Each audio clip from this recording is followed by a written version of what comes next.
beberapa contoh keberagaman budaya yang ada di Indonesia. Pertama itu suku bangsa.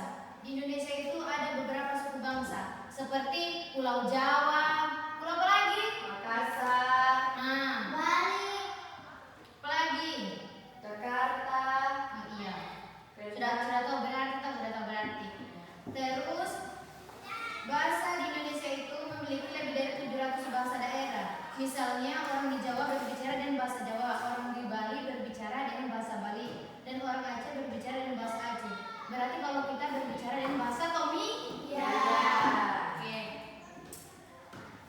Agama yang ada di Indonesia itu terdiri dari beberapa agama seperti agama Islam, Kristen, Buddha, Hindu, Katolik. Satu lagi Konghucu. Oke. Terus tradisi dan adat setiap daerah di Indonesia memiliki tradisi yang berbeda-beda dan unik. Contohnya seperti di Bali ada upacara ngaben sebagai pembakaran jenazah. Terus di Jawa ada sekaten perayaan ulang tahun Nabi Muhammad, dan di Sumatera ada tari saman yang menjadi tari tradisional Aceh. Contoh keberagaman budaya yang menarik.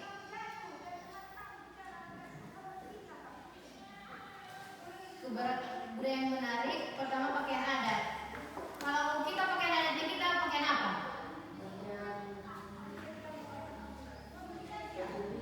Baju kaliku. Kalau makanan khas yang di daerah kita apa? Soa? Oke. Kalau tari tradisional yang kalian sering menari itu? Apa lagi? Tari kipas. Oke. Satu lagi kumbio. Iya. Toh sering menari toh? Terus rumah adat yang ada di Indonesia juga bervariasi seperti rumah adat Joglo dari Jawa, rumah adat Gadang dari Minangkabau, rumah Betang dari Kalimantan, dan rumah Tongkang dari Toraja.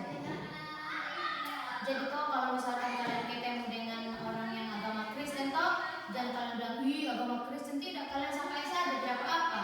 Kan masih sama-sama orang Indonesia. Betul. Biar juga bukan orang Indonesia sih, biar juga orang luar negeri, tapi kalian harus menghargai. Terus kalau misalkan kalian harus menjaga keberagaman budaya seperti tari-tarian itu toh, tarian itu kalau misalkan kalian sudah menikah, terus sudah ada anak